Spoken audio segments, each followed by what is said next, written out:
மகாநதி அடுத்த வர எபிசோடில் பார்த்தீங்க அப்படின்னா விஜய்க்கு காவேரி ப்ரெக்னெண்ட்டாக இருக்க விஷயம் தெரிஞ்சிருச்சு. ஹாஸ்பிட்டலில் செக்அப் பண்ணிவிட்டு காவேரியை சாப்பிட்றதுக்காக ஹோட்டல் கூட்டிகிட்டு போய் சாப்பாடு வாங்கி கொடுத்து சாப்பிட வச்சுட்டு அதுக்கப்புறம் காவேரியை அந்த ஸ்டாலில் போய் விட்டுட்டு விஜய் வீட்டுக்கு போயிட்டு தாத்தா பாட்டிக்கிட்ட இந்த சந்தோஷமான விஷயத்த சொல்கிறாங்க.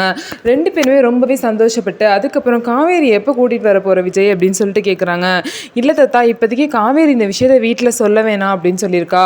கொஞ்ச நாள் ஆகட்டும், சொல்லிக்கலாம், வெண்ணிலா பிரச்சனை முடிஞ்சோன்னு சொல்லிக்கலாம்னு சொல்லியிருக்கான்னு சொல்லிட்டு விஜய் தாத்தா பாத்திக்கிட்ட சொல்கிறாங்க. அதுக்கு பாட்டி சொல்கிறாங்க, இல்லை விஜய், இந்த விஷயத்த அவங்க வீட்டில் சொல்லலை அப்படின்னா காவேரி வேலை வாங்குவாங்க. ஏன் அப்படின்னா ஏற்கனவே கங்கா மாசமாக இருக்கா. அப்படி இருக்கும்போது காவேரியை தான் எல்லா வேலையும் வாங்குவாங்க. காவேரி இந்த நேரத்தில் வேலையெல்லாம் செய்யக்கூடாது. ஒரு 3-4 மாதம் வரைக்கும் ரொம்பவே சேஃப்டியாக இருக்கணும்னு சொல்லிட்டு பாட்டி சொல்லவும் விஜய்க்கு பயம் வந்துருச்சு. என்ன பாட்டி சொல்கிறீங்க? இப்படி இருக்கும்போது காவேரி வேலை பார்க்கவே கூடாது. நான் போய் அவளை எப்படியாவது இந்த விஷயத்த சொல்லி இங்கே கூட்டிகிட்டு வர பார்க்குறேன்னு சொல்லிட்டு விஜயும் கிளம்புறாங்க. இதுக்கு சாரதா ஒத்துப்பாங்களா?